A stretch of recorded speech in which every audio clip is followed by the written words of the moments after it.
আমি উজনিৰ বানৰ সংহাৰৰ বিভিন্ন পৰিৱেশ পৰিস্থিতিৰ বুজ লোৱাৰ উদ্দেশ্যে উজনি অসমলৈ আহিছিলোঁ আৰু উজনি অসমত বান বিভীষিকাৰ খবৰ সংগ্ৰহ কৰি এই মুহূৰ্তত আমি উপস্থিত হৈছোঁ নাগালেণ্ডত।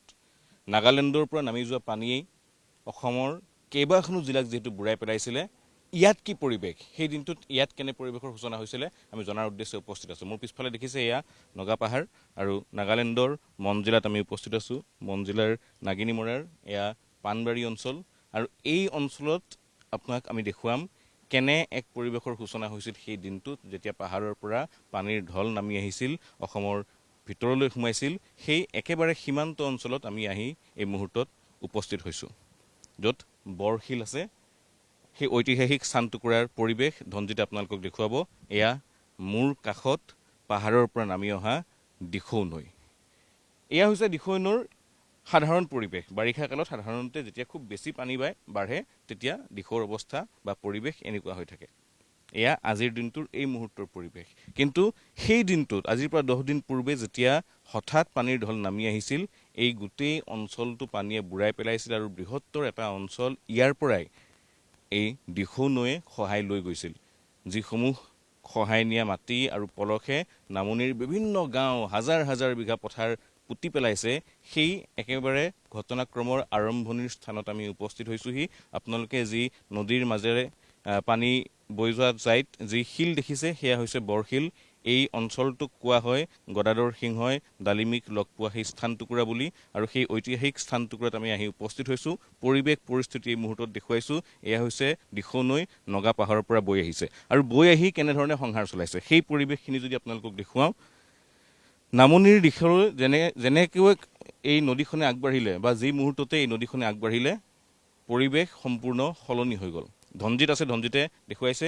এয়া হৈছে পাহাৰৰ পৰা নামি অসমত প্ৰৱেশ কৰাৰ সময়ত এই দিখৌ নৈয়ে সেই মুহূৰ্তত সৃষ্টি কৰা সন্ত্ৰাসৰ পিছৰ পৰিৱেশ।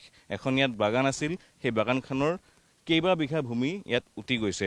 ইয়াত চাপৰি সদৃশ এটা পৰিৱেশ আছিল, সেই অঞ্চলৰ চিন মুকাম এতিয়া নোহোৱা হ'ল আৰু সন্মুখত দূৰত যি স্থান দেখিছে, কেৱল মাত্ৰ পানীয়ে শেষ কৰি থৈ যোৱা সেই অঞ্চলটো দেখিছে, সেয়াই হৈছে অসমৰ নেপালীখুটি অঞ্চল। যি নেপালীখুটি অঞ্চলত বিস্তৰ ক্ষতিসাধন হৈছে, কেইবাজনো লোকে প্ৰাণ হেৰুৱাইছে।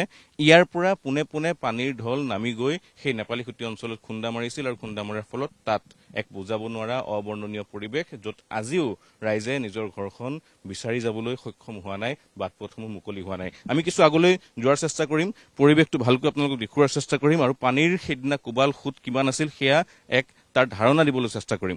এই গোটেই অঞ্চলটো, নাগালেণ্ডৰ এই অঞ্চলটো শিলেৰে আৱৰা। এই অঞ্চলটোৰ পাহাৰসমূহতো শিল আছে আৰু নদীৰ পাৰতো এই ধৰণে শিল দেখিবলৈ পোৱা যায়। আৰু শিলেৰে গঠিত ইয়াৰ নদীৰ যিটো পাৰ, সেই পাৰটো এই বাঢ়নি পানীয়ে খহাই লৈ গৈছিলে। ধনজিতে দেখুৱাইছে এই দিখৌ নৈৰ পাৰৰ নাগালেণ্ডৰ ফালৰ যিটো অঞ্চল, সেইটো যথেষ্ট ওখ, নদীৰ পানীতকৈ যথেষ্ট ওখ।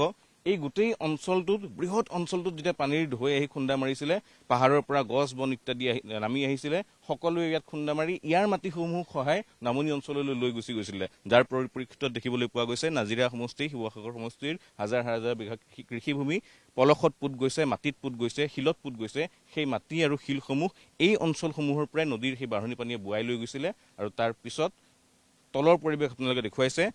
আমি এই গোটেই ঘটনাক্ৰমৰ আৰম্ভণি ক'ৰ পৰা হৈছিল, সেই অঞ্চলসমূহত কেনে প্ৰভাৱ পৰিছে সেয়া দেখুওৱাৰ উদ্দেশ্যে যিহেতু ইয়াত আহি উপস্থিত হৈছিলোঁ। এয়া হৈছে নাগালেণ্ডৰ পৰিৱেশ।